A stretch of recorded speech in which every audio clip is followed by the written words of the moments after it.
প্রিয় সাংবাদিক ভাই ও বন্ধুগণ, আপনারা নিশ্চয়ই অবগত আছেন যে মাননীয় প্রধানমন্ত্রী শেখ হাসিনার স্মার্ট বাংলাদেশ গড়ার লক্ষ্যে একনিষ্ঠ কর্মী হিসাবে আমি এবং এই সিটি কর্পোরেশনের পরিষদকে সঙ্গে নিয়ে অবিরাম কাজ করে যাচ্ছি।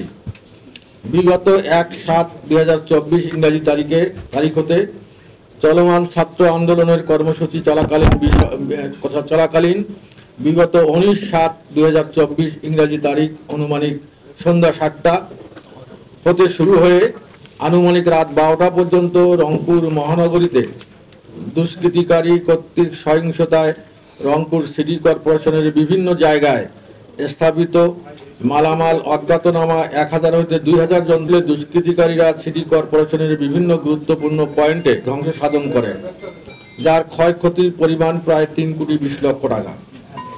ভাঙচুর, ক্ষতিগ্রস্ত এবং লুটপাটকৃত মালামালের মধ্যে রংপুর সিটি কর্পোরেশন কর্তৃক বিভিন্ন গুরুত্বপূর্ণ মোড়ে স্থাপিত 64টি ক্যামেরা, নগর জুড়ে আনুমানিক 30 কিলোমিটার ফাইবার অপটিক্যাল কেবল, শাপলা চত্বরে স্থাপিত 2টি বৃহদাকার এলইডি টেলিভিশন এবং সিটি কর্পোরেশন কার্যালয়ের সামনে স্থাপিত 1টি এলইডি টেলিভিশন, সিটি কর্পোরেশন কার্যালয়ের সামনে মূল ফটকে অবস্থিত মাননীয় প্রধানমন্ত্রী এবং আমার ছবি সহ মেইন গেটের 2 পাশে স্থাপিত 4টি সিসি ক্যামেরা এবং গার্ড রুমের জানালার থাই গ্লাস ও গ্রিল, কার্যালয়ের প্রশাসনিক ভবনের রাস্তা সংলগ্ন জানালার থাই গ্লাস, প্রধান ফটকের 2 পাশে অবস্থিত গার্ডেন লাইট সমূহ, রংপুর সিটি কর্পোরেশনের 24 নম্বর ওয়ার্ড কাউন্সিলর অফিস ভাঙচুর, সিটি কর্পোরেশন কার্যালয়ের সামনে থেকে লালবাগ রেল ক্রসিং পর্যন্ত রাস্তার মাঝখানে এবং কেন্দ্রীয় বাস টার্মিনালের ফুটওভার ব্রিজের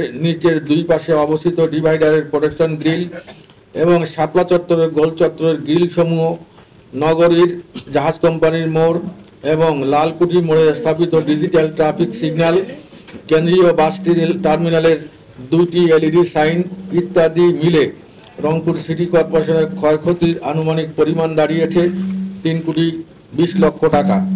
বাংলাদেশে কোঠা সংস্কার আন্দোলনকে ঘিরে যে সংঘাত এবং প্রাণহানির ঘটনা ঘটেছে, আমি এসব কর্মকাণ্ডের তীব্র নিন্দা, প্রতিবাদ সহ প্রকৃত দায়ী ব্যক্তিদের বিরুদ্ধে আইনানুগ ব্যবস্থা গ্রহণের দাবি করছি।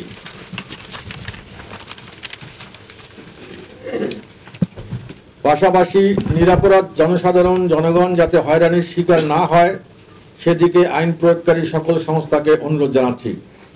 ইতিমধ্যে কোতোয়ালি থানায় এতদ সংক্রান্ত বিবরণ সহ একটি মামলা ইতিমধ্যে দায়ের করেছি।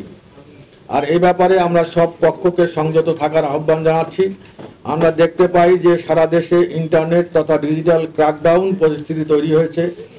উদ্ভূত এই পরিস্থিতির সুযোগে দুর্বৃত্তরা নাশকতা করে বিভিন্ন রাষ্ট্রীয় প্রতিষ্ঠানে আগুন লাগায় এবং জানমালের ক্ষয়ক্ষতি করে।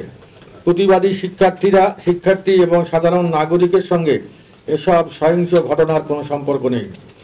গত 2 সপ্তাহে রাষ্ট্রীয় গুরুত্বপূর্ণ স্থাপনা সহ জানমালের যে ক্ষতি সাধন হয়েছে তা অপূরণীয়। এই সহিংসতায় যারা সরাসরি সম্পৃক্ত তাদের বিরুদ্ধে আইন প্রয়োগকারী সংস্থা ব্যবস্থা গ্রহণ করবে। এ বিষয়ে আমি সহযোগিতা করতে প্রস্তুত আছি।